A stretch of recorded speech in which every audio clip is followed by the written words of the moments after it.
நீங்கள் சாமி கும்பிட்டுட்டு நீங்கள் வெளியில் வந்தீங்க அப்படின்னா, வெளியில் வந்தோம் நீங்கள் பண்ண வேண்டிய முதல் வேலை வந்து வள்ளி குகையை போய் பார்த்துட்டு வந்துருங்க. வள்ளி குகையை திறந்துட்டாங்க. நிறைய பேர் வந்து முன்னாடி க்ளோஸ் பண்ணியிருந்தாங்க அப்படின்ற மாதிரி இருந்துட்டு வள்ளி குகைக்கு போகாமல் வந்துடுறீங்க. வள்ளி குகையை மெயின்டெனன்ஸ்லேருந்து திறந்துட்டாங்க. இப்போ வள்ளி குகையை போய் பார்க்க முடியும். ஓகேங்களா?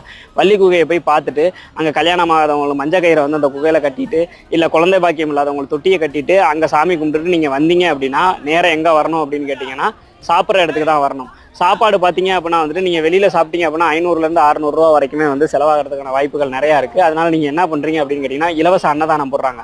அந்த இலவச அன்னதானத்துலேயும் பார்த்தீங்கன்னா 60 வயசுக்கு மேலே இருக்கவங்களுக்குன்னு தனியாக ஒரு டோக்கன் கொடுக்குறாங்க. அந்த இடம் எங்கே இருக்குது அப்படின்றத நான் இங்கே ஷோ பண்ணுறேன் பாருங்கள். இந்த இடத்துல போயிட்டு நீங்கள் அந்த டோக்கனை வாங்கிக்கிங்க. வயசானவங்க வாங்கிட்டு ஈஸியாக போய் கூட்ட நெரிசல் இல்லாமல் சாப்பிட்றலாம். 60 வயசுக்கு கீழே இருக்கவங்க பார்த்தீங்க அப்படின்னா வந்துட்டு அதுக்கு அப்படியே பேக் சைடில் போகணும். கொஞ்சம் கூட்டமாக தான் இருக்குது. ஒரு 1 hour கிட்ட நீங்கள் வெயிட் பண்ணுற மாதிரி இருக்கும். வெயிட் பண்ணி சாப்பிட்டீங்க அப்படின்னா வந்து சூப்பராக இலவசமான ஒரு சாப்பாடை சாப்பிட்றலாம். அடுத்ததாக என்ன பண்ணணும் அப்படிங்கிறத அடுத்த வீடியோவில் சொல்கிறேன். மறக்காம நம்ம சேனலை சப்ஸ்கிரைப் பண்ணி வச்சுக்கோங்க.